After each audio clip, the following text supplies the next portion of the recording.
हम आपको बताएंगे कि अक्षांश व देशांतर रेखाएं क्या होती हैं, मतलब लैटिट्यूड एंड लॉन्गिट्यूड क्या होती हैं।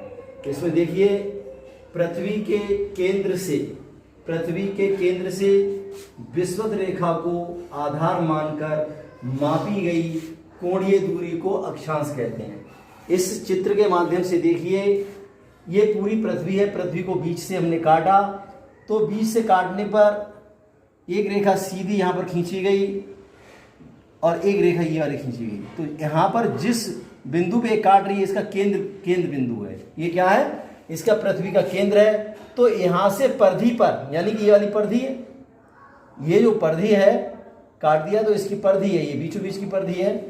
तो इस रेखा पर, इस परिधि पर, मतलब जो परिधि है इस पर कोण खींचे गए, मतलब कोण खींचे गए, समान कोण खींचे गए। तो समान कोण को मिलाने वाली रेखाओं को हम अक्षांश रेखाएं कहते हैं। फिर से देखिए, पृथ्वी के केंद्र से विषुवत रेखा को आधार मानकर मापी गई कोणीय दूरी को अक्षांश कहते हैं। इसमें देखिएगा, समान अक्षांशों को मिलाने वाली रेखाओं को अक्षांश रेखा या अक्षांश वृत्त कहते हैं। मतलब समान कोणों में, समान कोण यानी कि अगर 15 डिग्री का यहां पर है तो 15 डिग्री का यहां पर भी होगा, तो इन दोनों रेखाओं को मिला दिया जाएगा तो वो समान कोण हो जाएगा। क्या हो जाएगा? समान कोण हो जाएगा। आगे देखिए, जो विषुवत रेखाओं के समानांतर खींची गई क्षैतिज या पड़ी हुई रेखाएं होती हैं, मतलब इसको देखिएगा फिर से, क्षैतिज होती हैं यानी कि इस तरह की रेखाएं होती हैं। इस तरह से देखिएगा, इस तरह की क्षैतिज रेखाएं होती हैं, मतलब पड़ी रेखाएं होती हैं। ये भूमध्य रेखा हो गई, यानी विषुवत रेखा हो गई। ये आपकी इस तरह से पड़ी रेखाएं होती हैं। कैसी होती हैं? पड़ी हुई रेखाएं होती हैं, मतलब क्षैतिज रेखाएं होती हैं। इनको हम अक्षांश रेखा कहते हैं। आगे देखिए, 1 डिग्री की अक्षांशीय दूरी लगभग 111 किलोमीटर के बराबर होती है।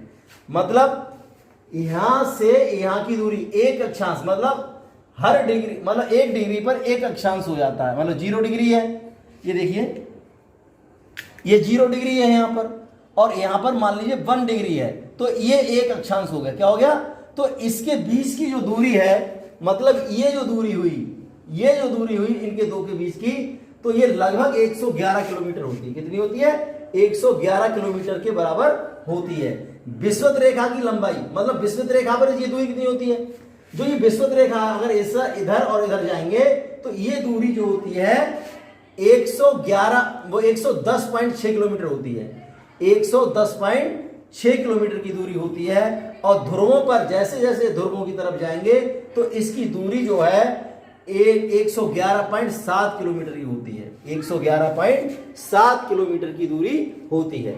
आगे देखिए, ये जो है, ये हमने पृथ्वी बनाई और ये बीचों बीच से, इसके बीचों बीच से जो रेखा खींची जाती है, ये जो है 0 डिग्री की अक्षांश रेखा होती है।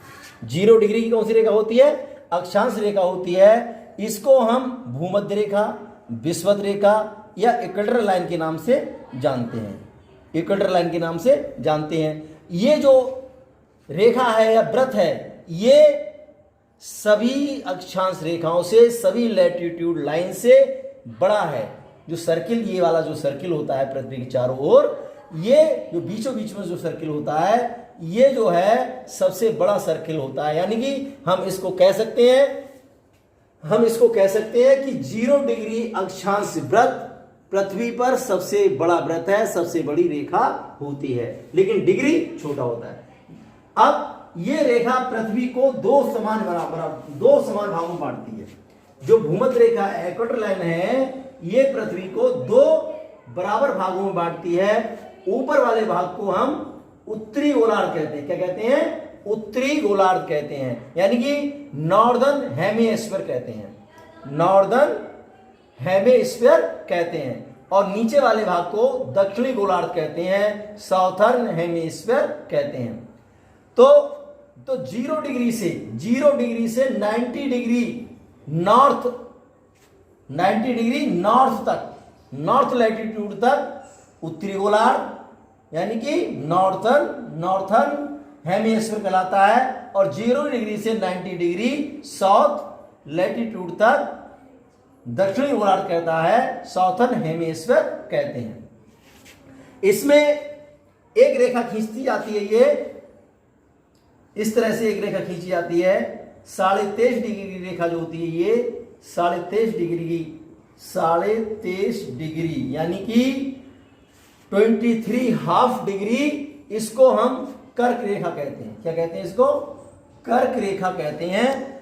और ये नॉर्थ होता है, नॉर्थ लैटिट्यूड है, नॉर्थ अक्षांश कहलाता है। इसको हम ट्रॉपिक ऑफ कैंसर के नाम से भी जानते हैं, इंग्लिश में से ट्रॉपिक ऑफ कैंसर कहते हैं। और दक्षिणी गोलार्ध में 23.5 डिग्री की जो रेखा है, यानी कि 23.5 डिग्री की जो रेखा है, 23.5 डिग्री, इसको हम मकर रेखा कहते हैं। क्या कहते हैं? मकर रेखा कहते हैं या मकर व्रत कहते हैं। इंग्लिश में इसको ट्रॉपिक ऑफ कैप्रिकॉर्न के नाम से जानते हैं। ये साउथ लैटिट्यूड है और ये नॉर्थ लैटिट्यूड है। मतलब कर्क रेखा 23.5 डिग्री कर्क रेखा उत्तरी अक्षांश कहलाती है, और 23.5 डिग्री की दक्षिणी अक्षांश रेखा को हम मकर रेखा कहते हैं। अब यहाँ एक चीज और देखिए, 0 डिग्री से 90 डिग्री नॉर्थ तक जितने भी लैटिट्यूड पढ़े जाएंगे, जितनी भी अक्षांश रेखाएं पढ़ी जाएंगी, सभी रेखाओं को हम नॉर्थ अक्षांश कहेंगे, यानी कि नॉर्थ लैटिट्यूड कहेंगे, उत्तरी अक्षांश कहेंगे।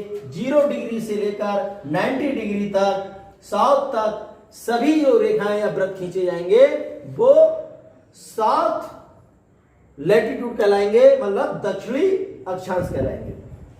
आगे देखिए, ये जो है 66.5 डिग्री मतलब 66 हाफ डिग्री जो है, ये आर्कटिक व्रत कहते हैं, आर्कटिक रेखा कहते हैं। क्या कहते हैं? आर्कटिक व्रत या रेखा कहते हैं। ये होती है 66.5 डिग्री की।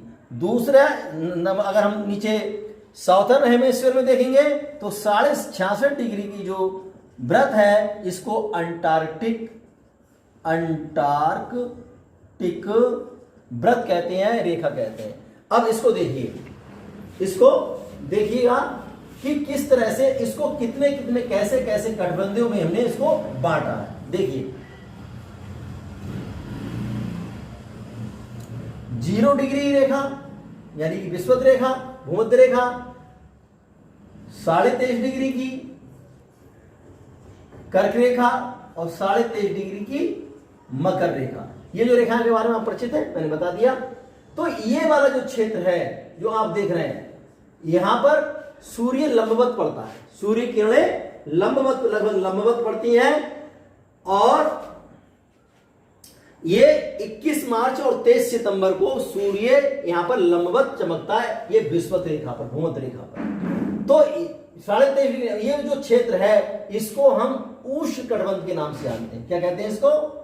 उष्ण कटिबंध कहते हैं, उष्ण कटिबंध कहते हैं। यहां पर गर्मी रहती है, बहुत ज्यादा गर्मी रहती है।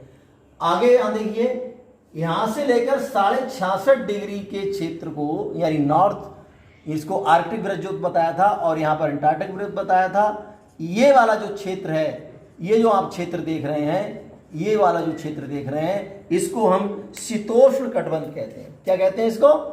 शीतोष्ण कटिबंध कहते हैं।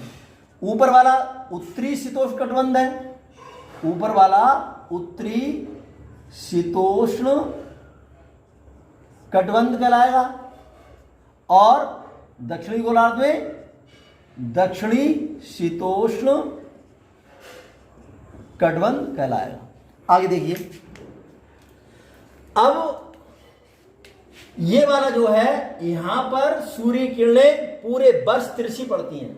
इधर इस क्षेत्र में सूर्य किरणें वर्ष भर तिरछी पड़ती हैं, यानी कि टेम्परेचर यहां पर बहुत कम रहता है। इसलिए इस वाले भाग को हम शीत कटिबंध कहते हैं, शीत कटिबंध कहते हैं। ये उत्तरी शीत कटिबंध हो गया, और ये वाला भाग हो गया दक्षिणी शीत कटिबंध हो गया।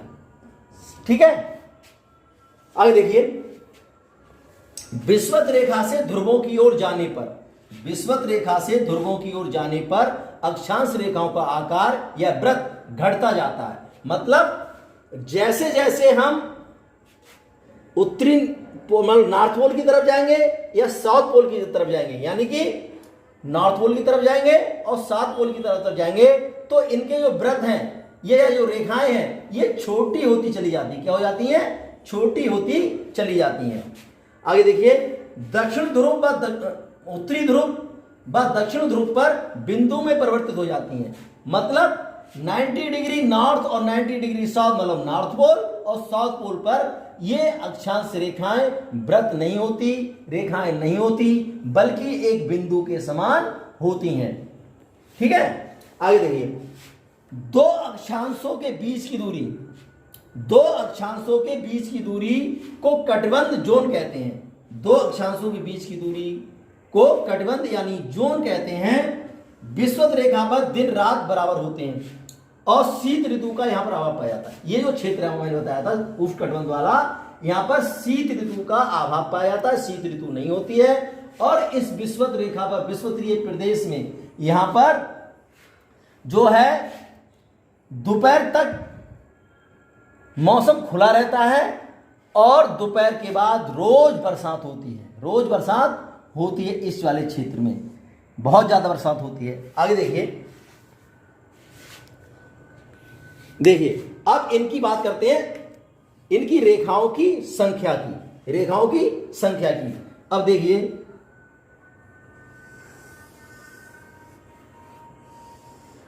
जीरो डिग्री से लेकर 90 डिग्री नॉर्थ पोल तक और 90 डिग्री साउथ पोल तक। ये साउथ पोल है, ये नॉर्थ पोल है।